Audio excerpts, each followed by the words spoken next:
Boa tarde, Brasil. O programa de hoje vai falar de segurança pública. O Brasil vibrou com um pacote anticrime. A gente imaginava que muito rapidamente fosse aprovado, mesmo que com algumas mudanças, talvez até para melhor, propostas dentro do Congresso, né? João Campos, que era o relator de um projeto semelhante, foi um dos primeiros a chegar com o ministro Moro e dizer, olha, vamos dar uma melhorada nisso aqui, vamos levar isso avante. Mas, lamentavelmente, no Brasil, onde todo mundo vai só tropeçando, como diz lá na minha terra, todo mundo vai tropicando, né? Nós não chegamos basicamente a lugar nenhum. E, resultado, a segurança pública no Brasil nos deixa cada vez mais de boca aberta. Quem viu agora este problema nos presídios do estado do Amazonas? Coisa de agora, desse momento? Não. Há 2 anos atrás, basicamente, aconteceu a mesma coisa num daqueles presídios lá. Nos outros presídios, o próprio ministro Moro, comentando, enquanto estava em Portugal, disse que isso pode acontecer em qualquer presídio do mundo. Mas será que não há uma certa prevenção? É sobre isso que a gente vai falar, né? Existe um estatuto aí, né, propondo a volta do armamento, né, em contraposição ao do desarmamento. Será que é uma boa armar? Vamos debater esse assunto no programa de hoje, até porque ele fala de perto a todos nós que vivemos mais presos do que os presidiários do Brasil. Estou recebendo aqui para tratar deste assunto 2 companheiros, ambos advogados, mas cada um na sua carreira, né?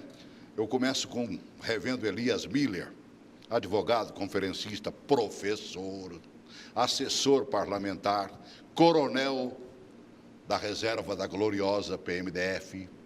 Seja bem-vindo mais uma vez, Miller. Obrigado por ter vindo, viu, coronel? Eu que agradeço, Celso. Para mim, você continua coronel Miller do mesmo jeito, viu, mano, velho? Eu que agradeço, Celso, a gente está aqui de novo contigo. E você hoje vivendo dentro do Congresso Nacional, né, Miller? Exatamente. Você está na assessoria do senador... Senador Major Olímpio. Né? Que é um batalhador dessa área de segurança aí. Também que já vem da área da segurança pública, com mandato, tanto deputado estadual como federal. Não foi à toa que ele te convidou para estar lá com ele. Também estou recebendo aqui o Vitor Barreto, advogado, consultor legislativo da Assembleia Legislativa de Pernambuco, na área de segurança pública, mestrando em Direito pela nossa gloriosa Universidade de Brasília. Seja bem-vindo. Muito obrigado, Celso. Cumprimento ao colega Dr. Miller, colega de advocacia. E é sempre muito bom ter essa oportunidade de tratar um tema tão caro para o nosso país, para a nossa população, que é a segurança pública, que passa por um momento caótico. E o Pernambuco conta para a gente que o negócio está mais embaixo também, né? É um problema... Vive um momento delicado também na área de segurança. Né? A segurança pública tem atingido todos os estados, todas as cidades, até mesmo aquelas mais pequenas, e nós precisamos realmente de medidas que, de uma maneira urgente, possam enfrentar esse problema que assola toda a população. Lamentavelmente, eu acho que eles estão fazendo isso meio tardiamente, né? Não por culpa de quem está no governo agora, mas por culpa de quem passou por lá e não conseguiu fazer. Eu vi o estado do Amazonas, o governo fazendo ações integradas e buscando amenizar o problema, pelo menos começar amenizando, exportando os bandidos, né, mandando inclusive para nós aqui e tudo mais. Eu acho que essa matéria vale a pena a gente começar com ela, até porque essa é a bola da vez em termos de segurança pública. Coloca aí, por favor. Um gabinete de crise foi montado no Centro Integrado de Comando e Controle do Amazonas, com representantes do Sistema de Segurança do Estado, Judiciário, Ministério Público, Defensoria Pública e a Ordem dos Advogados do Brasil. 9 presos identificados como líderes do massacre pela Secretaria de Administração Penitenciária foram transferidos para presídios federais. No início do ano, nós criamos um comitê de intervenção penitenciária, o que ajudou a ter uma resposta mais pronta e uma resposta mais rápida. Havia já uma informação de que havia esse racha entre os integrantes de um mesmo grupo criminoso, mas nós não sabíamos quem era do lado de A ou do lado de B. Então, nós não sabíamos quem eram os autores e também quem seriam as vítimas. 55 presos foram mortos em penitenciárias do estado. O governo teve que contratar carros frigoríficos para armazenar os corpos enquanto aguardam liberação do Instituto Médico Legal. O massacre é atribuído a disputas internas da facção local. Um dos locais, o complexo penitenciário Anísio Jobim, foi palco em 2017 de um massacre que deixou 56 presos mortos. O governo do estado pediu a permanência da Força Nacional de Segurança ao Ministério da Justiça por mais 12 meses, além também do envio de uma força-tarefa de intervenção penitenciária para auxiliar o estado nas ações que já estão sendo feitas dentro dos presídios. 20 homens devem chegar ainda hoje na capital e mais 80 até o final de semana. Pela manhã, o governador Wilson Lima se reuniu com todo o sistema de segurança pública do estado. Em seguida, foi até o complexo penitenciário Anísio Jobim, Centro de Detenção Provisória Masculino 2 e o Instituto Penal Antônio Trindade. O governador alertou a população sobre as fake news veiculadas nas redes sociais. Primeiro, que não acontece nenhum toque de recolher em nenhum bairro, em nenhuma área de Manaus. E isso quem está falando para vocês é o governador do estado do Amazonas. Eu estou dando a garantia de que não há toque de recolher em nenhum bairro da cidade de Manaus. O que houve foi a distribuição de mensagens falsas. Engraçado, né? Não falta quem bota uma formiguinha na cocada dos outros, né? A cidade já está, como diz outro, em polvorosa, né? Exatamente. E aí, de repente, começa lá uma notícia de que vão... Meu Deus do céu, o governador está completamente certo. Como é que a gente resolve um problema como esse, hein? Que aconteceu em Manaus agora, já aconteceu em outros estados brasileiros. E como disse o Moro, pode acontecer em qualquer penitenciária do mundo. Celso, o sistema penitenciário brasileiro já teve muitas CPIs, comissões parlamentares de inquérito, para poder analisar na Câmara, no Senado, nas Assembleias Legislativas. O problema do Brasil é uma superpopulação carcerária, Celso. E por que decorre isso? Porque o Brasil, segundo a Organização Mundial de Saúde, ele está num quadro epidêmico de violência. Nós dizemos que o brasileiro é um povo alegre, um povo pacífico, mas a realidade coloca o Brasil num dos países mais violentos do mundo. E aí, consequentemente, você tem um grande número carcerário. E, às vezes, as pessoas colocam por questão ideológica, Celso, que no Brasil prende muito. Não prende muito. No Brasil, prende pouco. Verdade. Eu vou te dar um dado exato. No Brasil, nós temos em torno de 550 mil roubos por ano. É. Dos 550 mil roubos, são apurados e condenados nem 4%. Nem 4%. Então, ou seja, desses 4%, dos 550 mil roubos, isso aquilo que é notificado. E aí as pessoas são colocadas no presídio e as organizações criminosas estão dominando os presídios. Mandam mesmo. E mandam no presídio. Então, o que não aconteceu lá no Amazonas? Nós já tivemos em 2016 uma rebelião pelo mesmo motivo. Nós temos duas grandes lutas lá.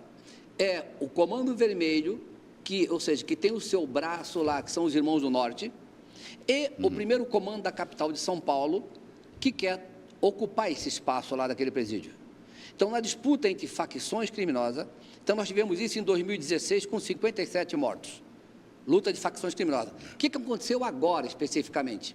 Os Irmãos do Norte, que são aliados do Comando Vermelho, tiveram um racha entre eles.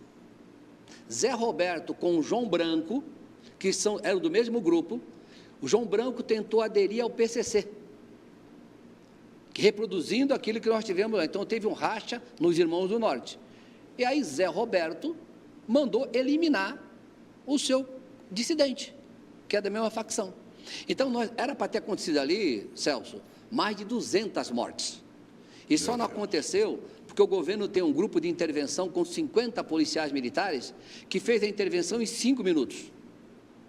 Nós teríamos 200 mortes. E acrescido que, nesse caso específico, nós tivemos 80% dos 55 mortos por asfixia. Não foi com arma. Foram por asfixia. Eles foram esganados.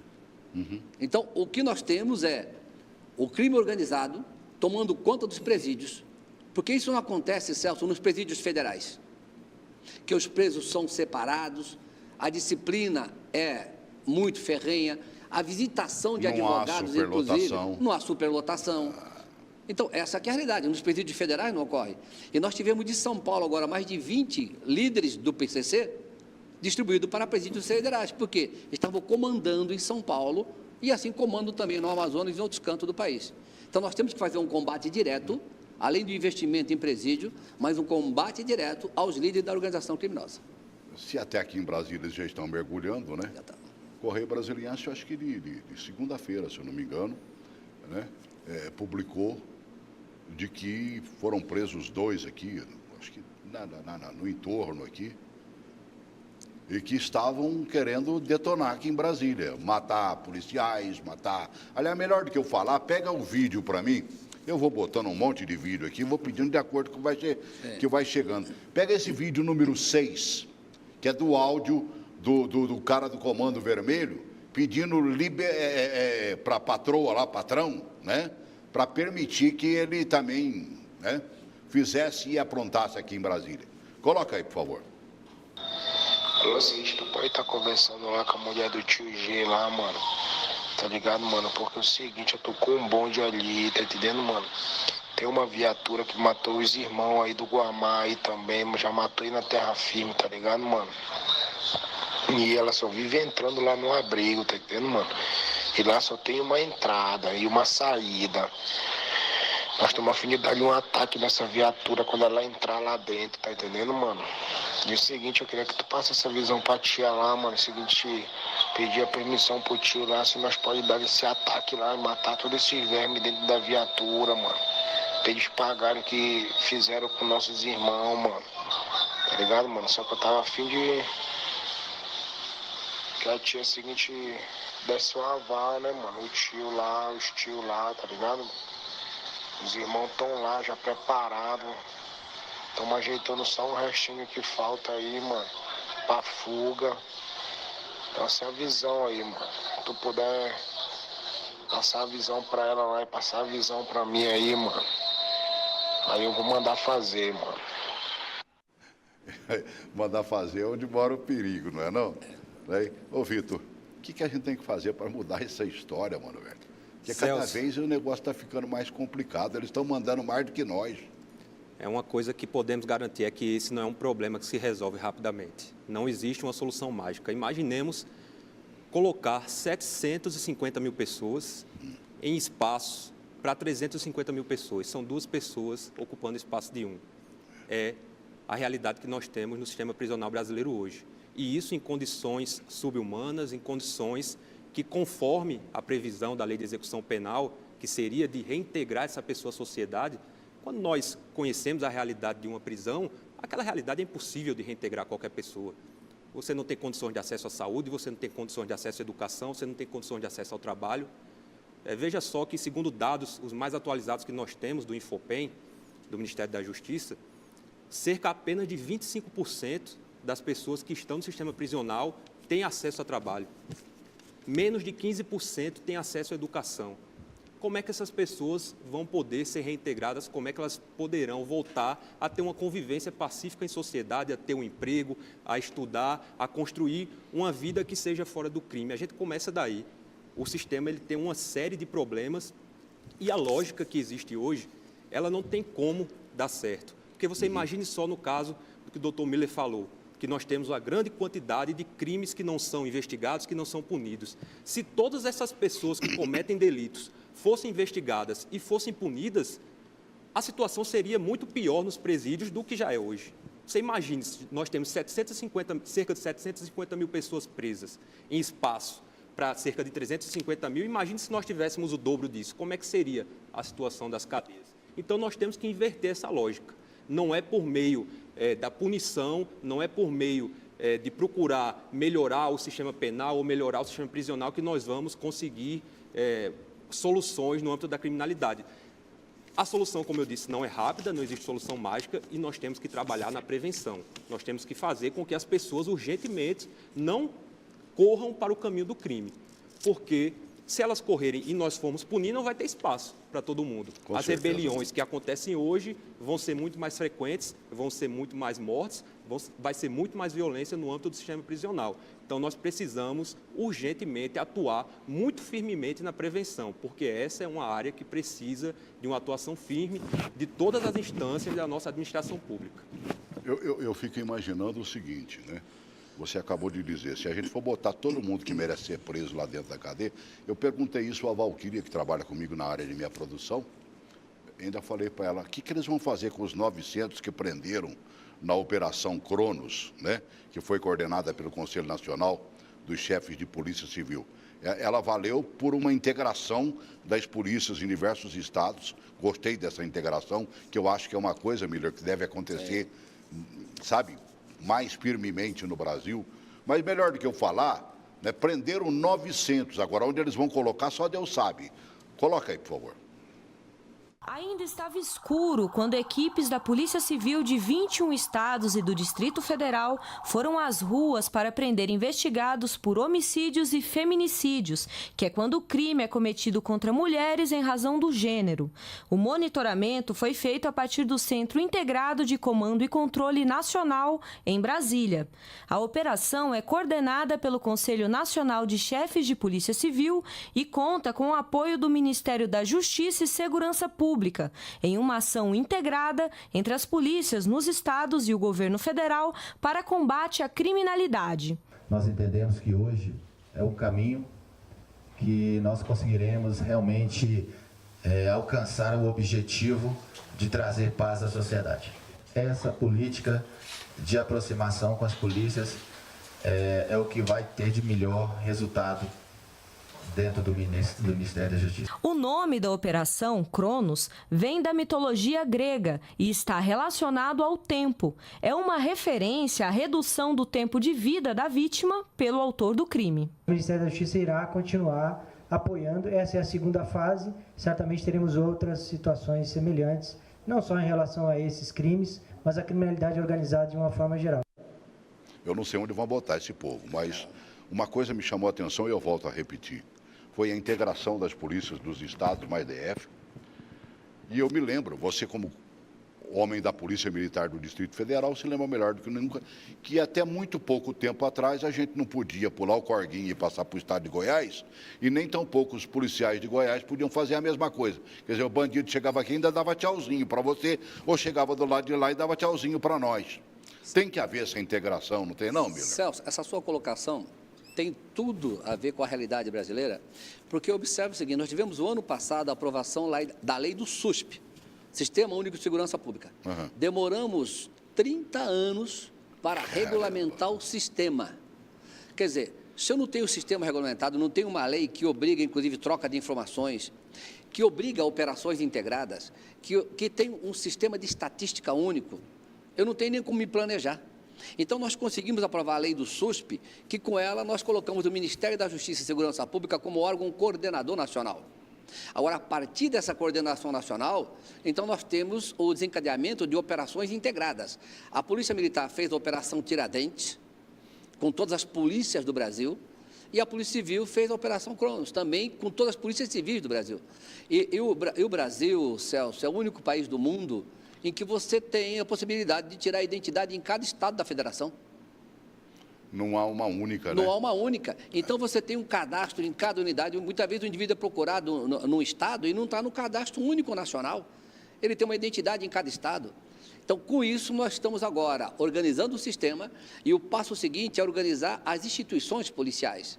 Mas vai levar 20 anos para fazer a mesma coisa? Não? 30 anos? Já estamos há 30 também para fazer a Lei Geral da Polícia Civil e a Lei Geral das Polícias Militares.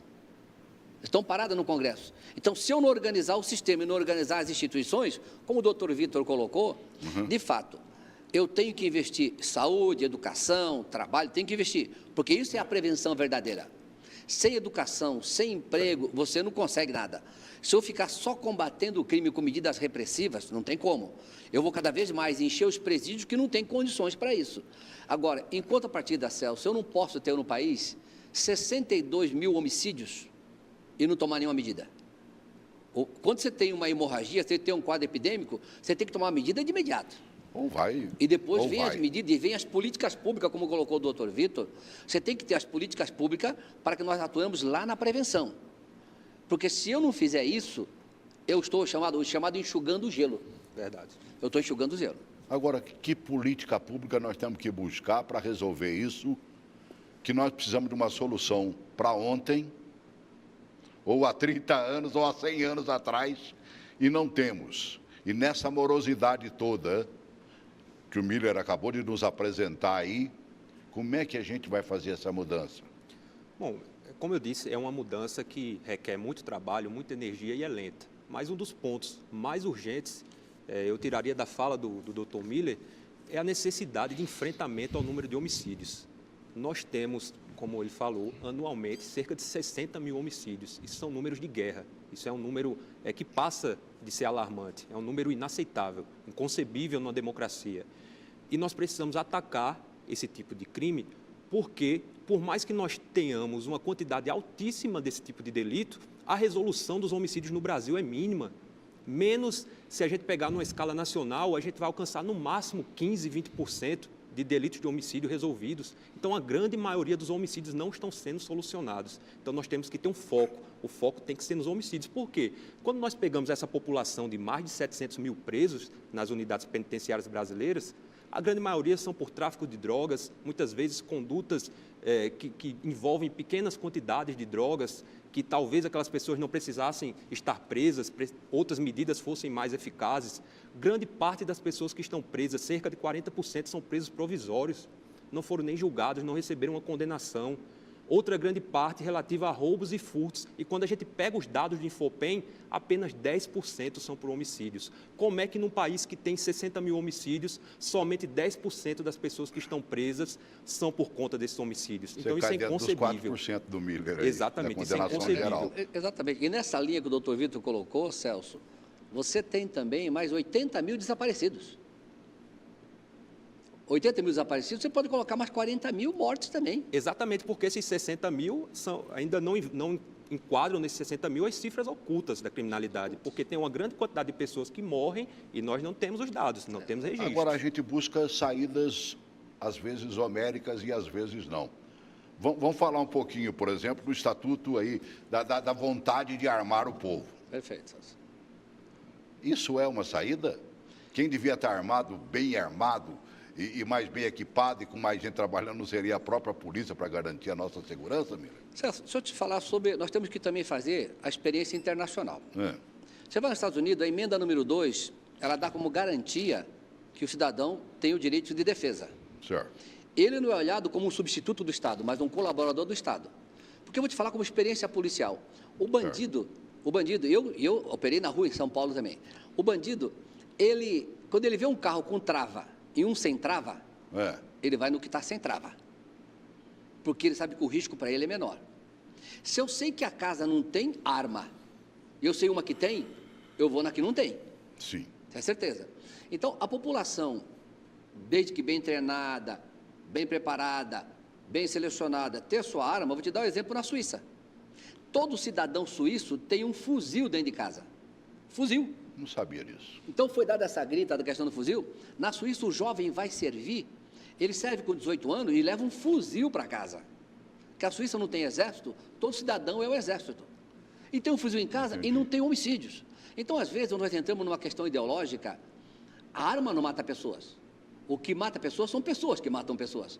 O FBI, numa pesquisa do ano passado, nos Estados Unidos, demonstrou que os Estados Unidos, que é um país armamentista, se mata mais com a mão do que com armas. Então, nós temos que analisar o seguinte: se você puder ter o direito de legítima defesa, eu sou policial, eu tenho 2 armas. Eu tenho 2 armas e eu te falo, mesmo na minha atividade policial ao longo da minha vida, eu troquei tiro, mas graças a Deus não tive que matar ninguém.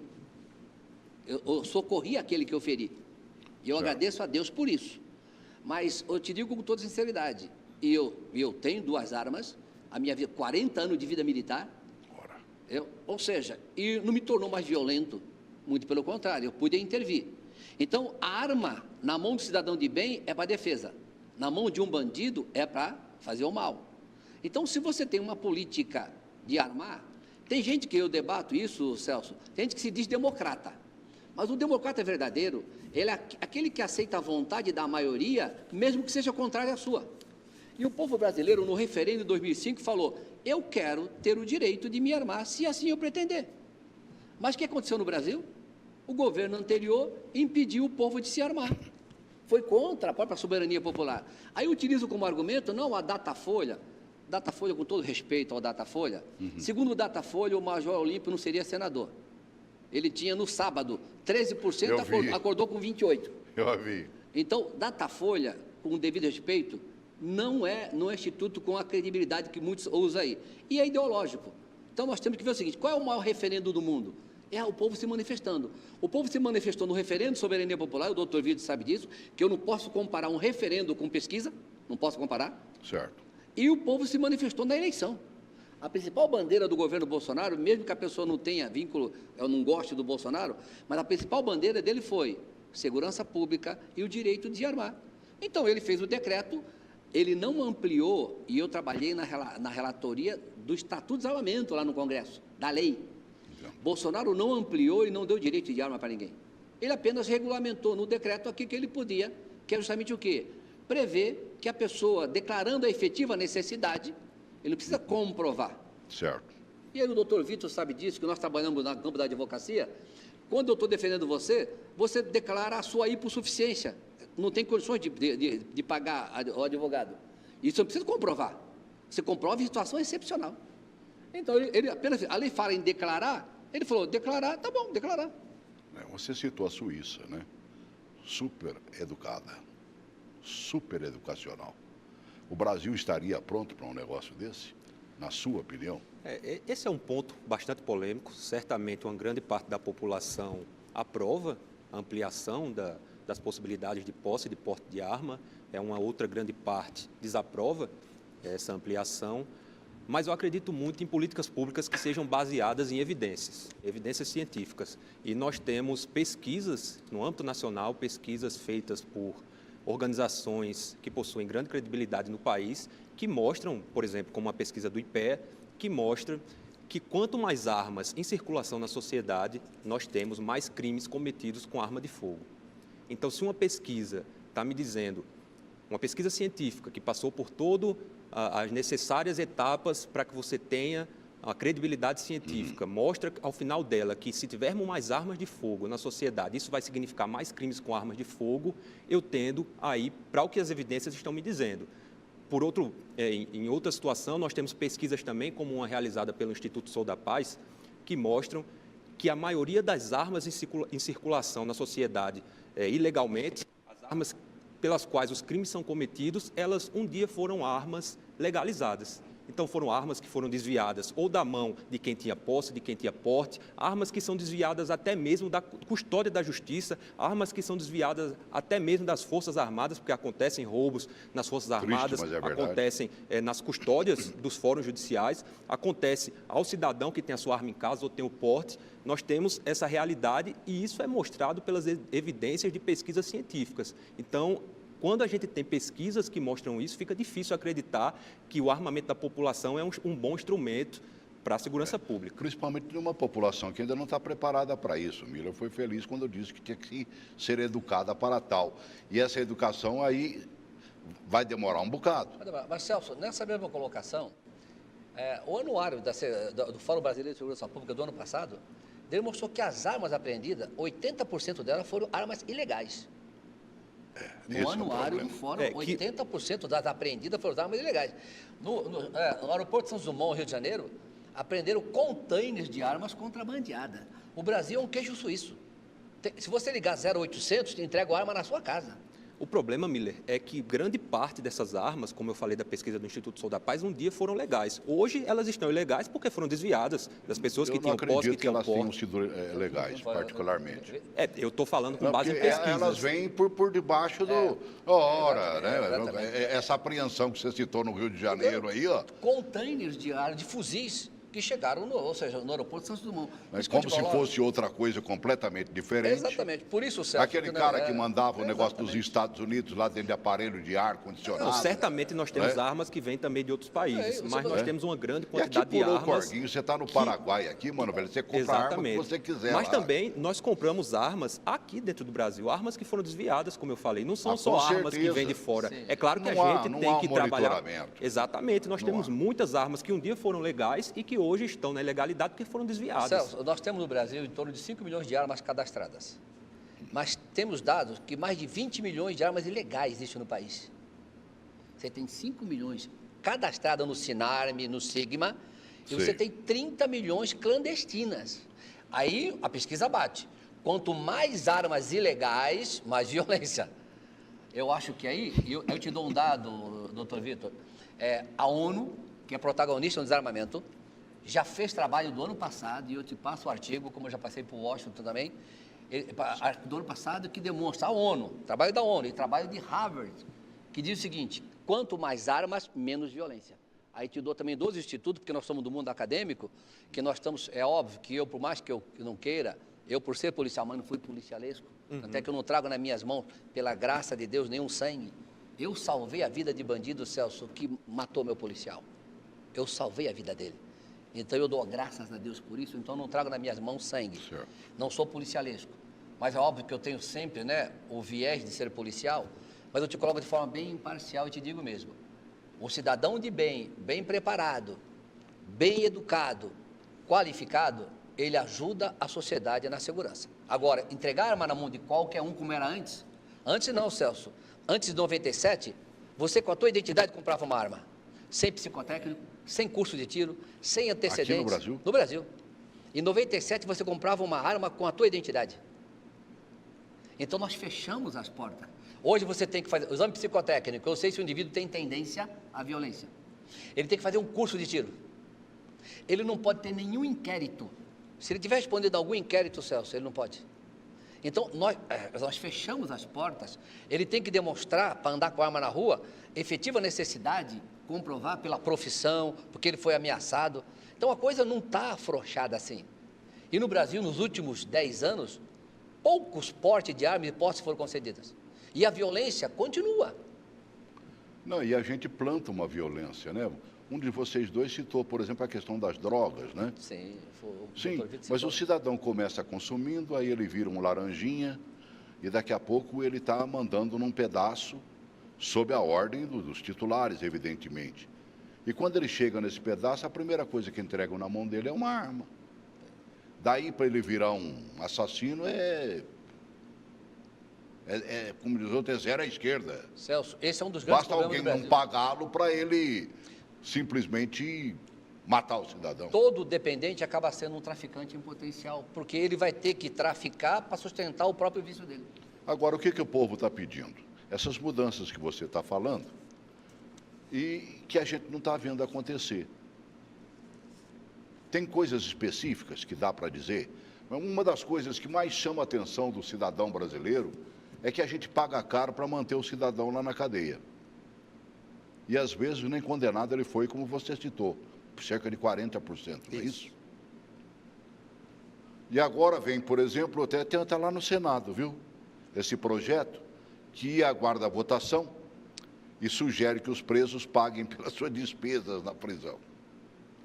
Proposta é lógico, divide a opinião. Coloca aí, por favor.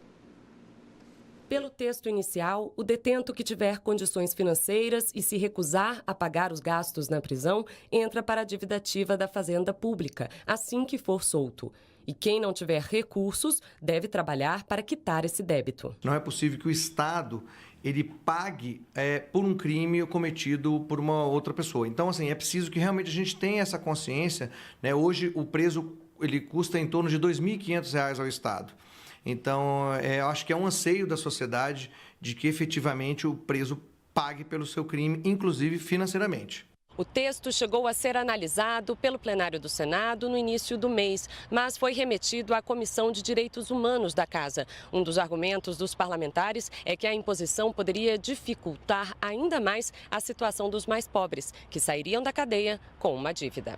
No último dia 14 de maio, a Comissão de Direitos Humanos aprovou a proposta com emendas. Uma trata da questão dos presos provisórios. Nesse caso, o pagamento seria depositado em juízo e devolvido se ele não for condenado.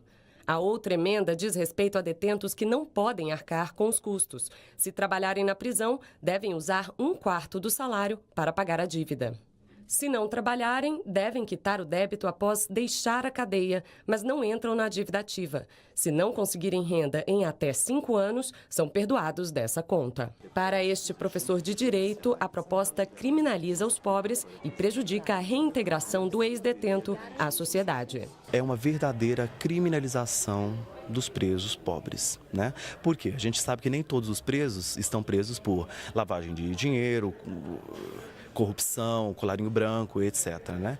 Essa é uma pequena fatia, é uma elite dentro do sistema prisional. Então, a maioria dos presos hoje são negros, jovens, pobres e periféricos, né? Que saíram dos guetos. Ô, Vitor, se todo mundo trabalhasse dentro do presídio, seria uma boa, né? A gente fugiria daquele velho ditado, mente vazia, oficina do diabo. Tá pensando nisso? Não é mesmo? Aí todo mundo podia pagar, né, mano, velho? Como foi falado pelo próprio professor Cacheta aí na matéria, essa é uma medida que me parece muito mais midiática do que com possibilidades de efeitos concretos. Porque se nós analisarmos o perfil das pessoas que estão presas no país, por mais que nós tenhamos ultimamente uma série de pessoas com alto poder aquisitivo sendo levada à prisão, não é essa a realidade das prisões brasileiras. A realidade das prisões brasileiras, segundo todos os dados que nós temos, de todas as organizações que analisam a composição do perfil do preso brasileiro, são pessoas pobres, são pessoas jovens e, na sua grande maioria, são pessoas negras.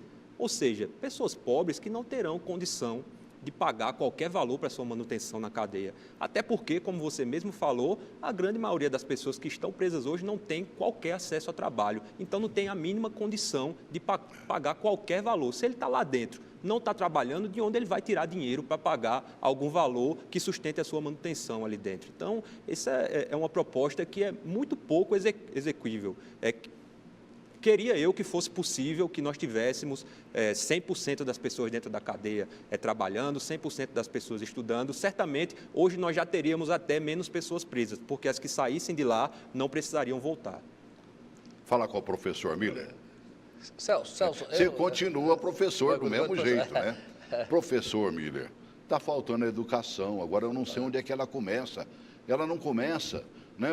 Da última vez que você esteve comigo aqui, você falou de um projeto de colégios militares nessa implantação. Não sei, sinceramente, conseguiu já implantar algum deles? A implantação em Brasília e no Brasil. No Amazonas, que nós vimos mesmo, aqui nós temos vários colégios militares ou sob administração militar. Nós temos em Goiás uma rede de colégios sob administração militar, Minas Gerais e Brasília também. Nós já temos essa novidade aqui, ampliando, que o Colégio Militar de Brasília é referência. Referência nacional. Ou seja, as grandes carreiras de Brasília e do Brasil saíram dos colégios militares aqui. Agora, nessa colocação, Celso, eu te digo, o professor Luiz Flávio Gomes, que hoje é deputado federal, ele foi delegado de polícia, promotor, juiz e professor.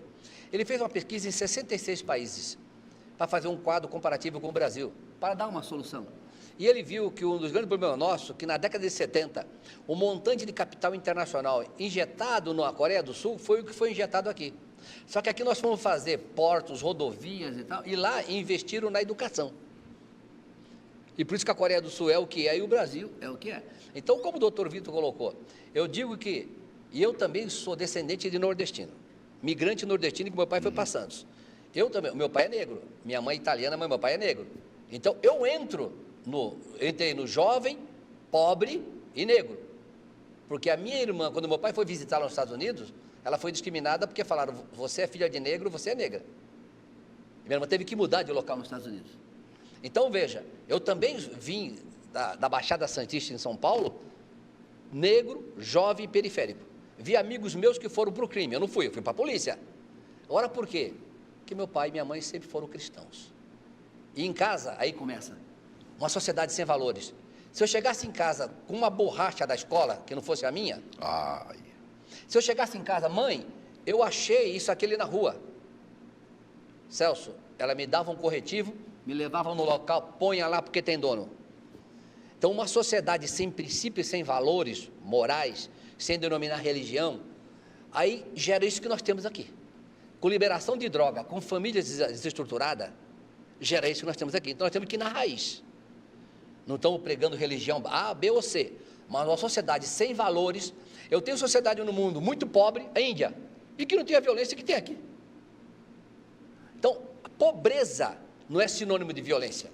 Agora, uma sociedade desigual, uma sociedade sem princípios, sem valores. Você pega, por exemplo, os nossos irmãos judeus. Você chega para um judeu, você pergunta, quem é teu avô? Quem é teu tataravô? Qual tribo que você pertence? Ele te fala. Se ele é da tribo de Judá, se é da tribo de José, se é da tribo de Levi, ele fala.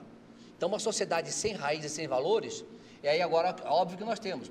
No Brasil, eu já debati muito essa questão lá no Senado, inclusive, desse projeto, Celso. Observe que o preso, ele é obrigado a trabalhar. Agora, muitas vezes o Estado não dá condições para ele trabalhar, ele é obrigado. Agora, tem preso que não quer trabalhar. Então, se ele não quer trabalhar, também não tem benefício.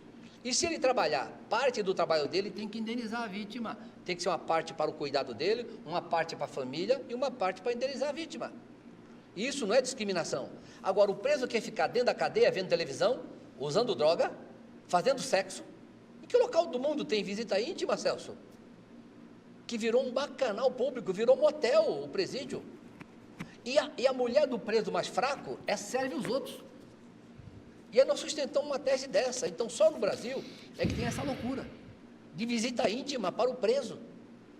Você vai nos Estados Unidos, tem um vidro separando quem vai visitar o preso, até o advogado tem um vidro separando, porque ele está confinado. Agora, como falou o doutor Vitor, nós temos que ter presídios que façam a inserção. Mas, Celso, é que nem em casa. Se você tem o teu orçamento, e o teu orçamento dá para pagar uma empregada, você contrata uma empregada. Claro. Se não dá, você não contrata, alguém em casa vai ter que trabalhar. O país não tem dinheiro. Aí você quer um presídio de luxo e o povo morrendo aqui fora de fome. Então, nós temos também que ponderar dentro da realidade brasileira. Agora, foca-se muito o preso como um coitadinho, mas você não olha as vítimas dele. Você olha por homicida depois dele preso, e você não olha a viúva e o órfão que aquele indivíduo fez. Aí, para ele, tudo, até auxílio reclusão maior que o salário mínimo, Celso. O auxílio reclusão é mais de R$1.000 para o bandido e para a família dele. E a vítima do bandido não recebe nada. Então, nós temos que colocar as coisas no devido lugar. Nós queremos uma sociedade que não seja truculenta, uma sociedade construída, uma sociedade sem ideologia e que trabalhe para o crime. Vou te dar um dado, Celso. O PCC, sabe que ele contrata advogados e jornalistas para defender a tese deles e atacarem na imprensa? O PCC paga em São Paulo R$10.000 por estudante de direito, paga R$10.000 para alguns jornalistas atacarem o sistema de repressão do Estado. Então, nós não podemos estar inocentes, porque só o PCC em São Paulo arrecada 200 milhões líquido por ano. Que negócio nesse país dá 200 milhões líquido? Então, foi condenado o vice-presidente do Conselho Estadual de Direitos Humanos em São Paulo, integrante do PCC, junto com ele mais 16 advogados. Então, não tem jeito, né? Essa é a realidade. Então, nós temos que tomar medidas concretas e sem ideologia. Então, mas eu não entendi agora qual seria a medida concreta que a gente podia aplicar. Você tem alguma de cabeça aí, ô Vitor, que pode dizer para a gente, precisa ser feito isso. Até porque, olha, nós estamos com menos de 10 minutos para terminar o programa, já se passaram 40 e alguns, e a gente não chegou a lugar nenhum, a não ser a preocupação maior de que nós continuamos com o mesmo problema na área de segurança. Exatamente. Os problemas a sociedade toda já conhece. Um ponto importante que o Dr. Miller falou, existe uma criminalização da pobreza hoje. O pobre, não necessariamente ele vai ser criminoso, mas ele está sendo levado pelas circunstâncias. Se você não tem educação, se você não tem um emprego, se você não tem condições de conseguir sustentar sua família, você vai morrer de fome, você vai deixar seus filhos morrer de fome e o tráfico está ali na sua porta, te oferecendo uma oportunidade. O que é que você vai fazer? Então, o que os pobres desse país precisam é de oportunidade. Oportunidade de estudo para que ele possa construir uma carreira, para que ele possa ter uma profissão, precisa de emprego para que ele possa trabalhar, construir sua família e poder sustentá-la. E assim nós vamos criar uma bola de neve, uma cadeia em que, consequentemente, a criminalidade vai diminuir porque as pessoas não precisarão recorrer ao crime. Mas nós temos uma situação urgente, nós temos uma situação de criminalidade caótica. Então, os efeitos que a prevenção vão gerar, embora ela seja necessária, vão demorar um pouco. Então, nós precisamos atacar as situações urgentes que nós temos. E aqui eu já elenquei uma delas, nós que temos que curar o doente. Exatamente. Que nós não prevenimos e deixamos ele ficar doente. Atacar a hemorragia. Né? E é um doente, como você citou, da área de segurança. Né? Exatamente. O homicídio é a nossa principal hemorragia, é o nosso principal ponto que precisamos destacar, porque nós temos, por um lado, uma quantidade exorbitante de homicídios no país e, por outro, uma quantidade mínima de homicídios sendo resolvidos. Então, esse é o ponto mais importante. Fazendo parte, inclusive, do nosso assunto, né, que deveríamos estar tratando, está lá o pacote, né, anticrime do Moro. Hoje nós só temos que tomar atitude para que o negócio, a criminalização venha e tudo mais, porque no momento não tem jeito de não produzir bandido no país. Eu não acho que o caminho... para mim, todo mundo que rouba é bandido. Eu não acho que o caminho seja exatamente por onde está sendo proposto no pacote anticrime. Nós temos uma série de medidas legislativas que são realmente necessárias, mas se nós analisarmos o problema da segurança no país, nós vamos ver que é muito pouco investido em inteligência.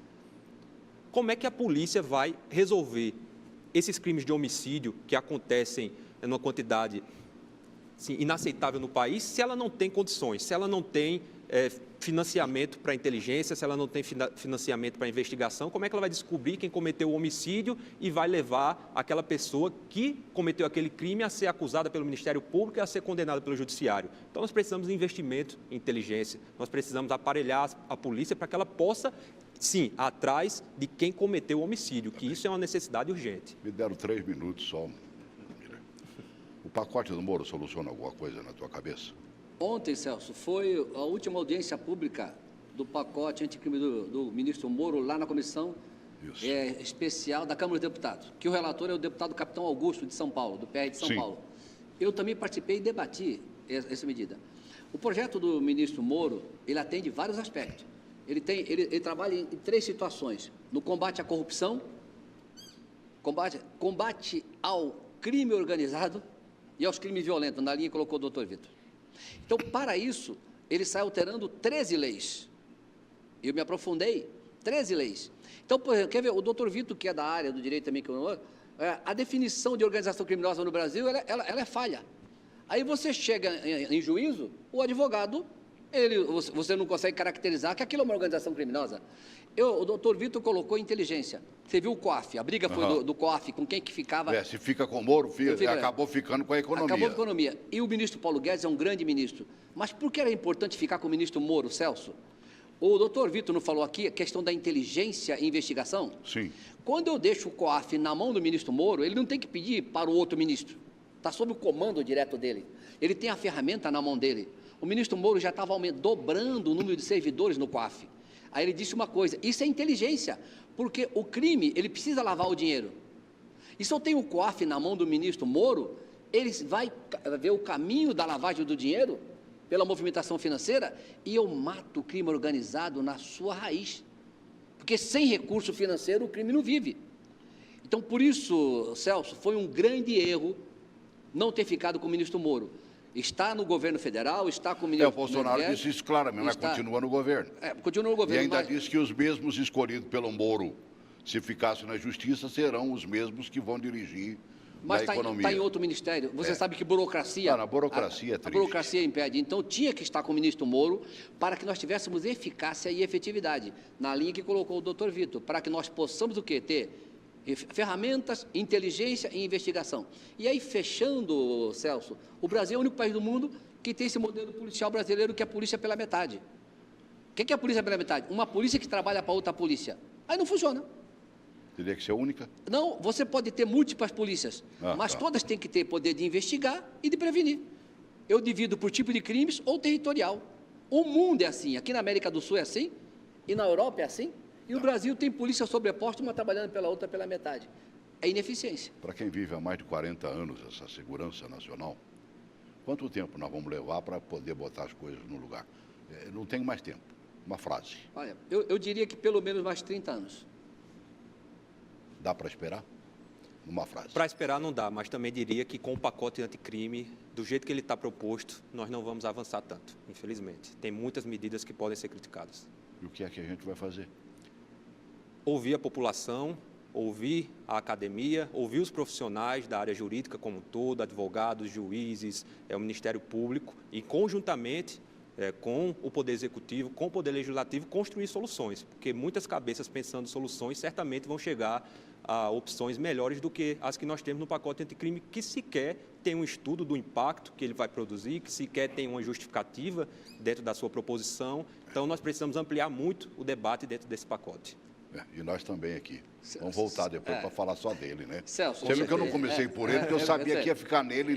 Precisamos de um programa só dele. Eu coloco um dos pontos que os debatedores debateram comigo lá, o pacote anticrime, não há que se falar, ao mudar a lei penal, o processual penal, e falar impacto financeiro.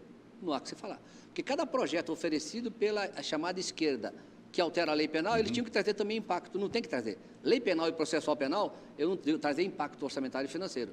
Isso, colocar esse argumento lá na Câmara, eu digo para você, impacto financeiro pela Constituição e pela RF é só quando você mexe com matéria orçamentária. A questão aí não seria estritamente financeira, mas seria, por exemplo, dentre as várias questões, o impacto econômico, se nós aumentarmos, como é proposto no pacote anticrime, o endurecimento penal que vai levar a mais pessoas presas. O impacto econômico disso é a necessidade de mais vagas, de mais presídios, e isso tem uma consequência que necessita de dinheiro para sustentar toda essa lógica. Então, é uma discussão muito ampla. Na grande verdade, olha, eu me arrepio todinho quando se fala em mais 30 anos, 20 anos, para poder solucionar o problema.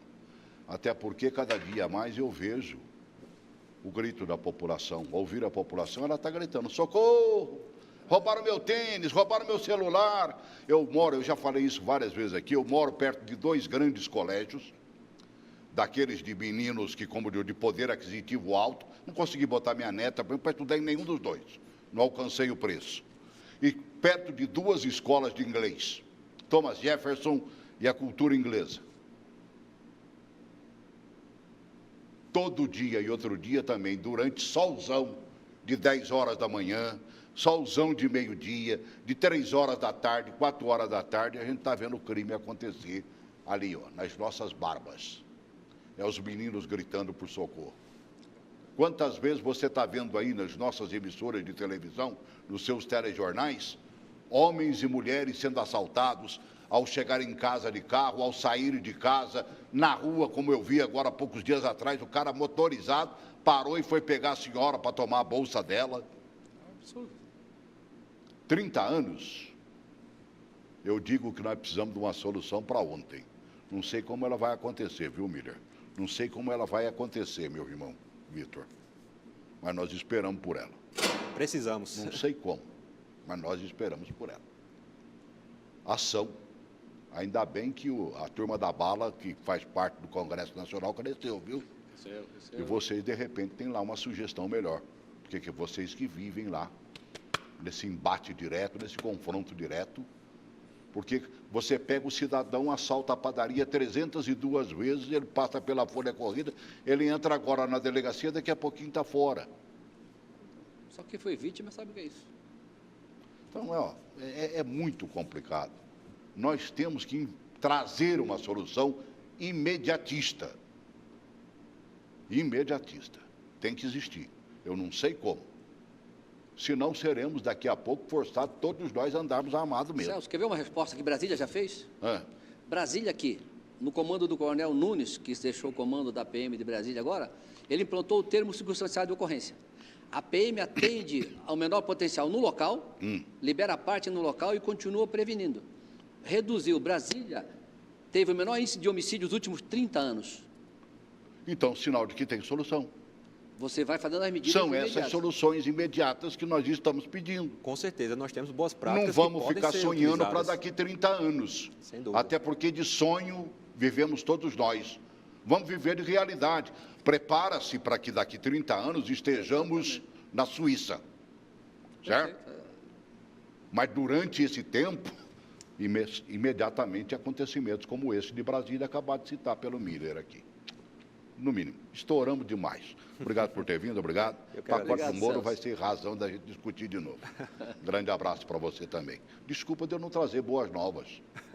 Eu estou falando para a Rede Gênesis de televisão, estou falando para a Rede Boas Novas de televisão. Desculpa, Boas Novas. Mas se não tem boas novas, o que eu posso fazer? Ainda bem que tem essas boas novas que vocês pregam, que é do Evangelho e que a Gênesis faz igualmente. Ai de nós, o Miller citou a necessidade do lar, começar, sabe, com Deus, com Jesus. Não estou falando de bandeira, de igreja, não. Eu estou falando de Deus no coração. Amar a Deus sobre todas as coisas e ao próximo como a si mesmo. Você mataria a si mesmo? Tem uns que o fazem, mas são muito poucos. A maioria não faz isso, não, e nem mataria o próximo se o amasse como a si mesmo. Grande abraço. Amém. Amém.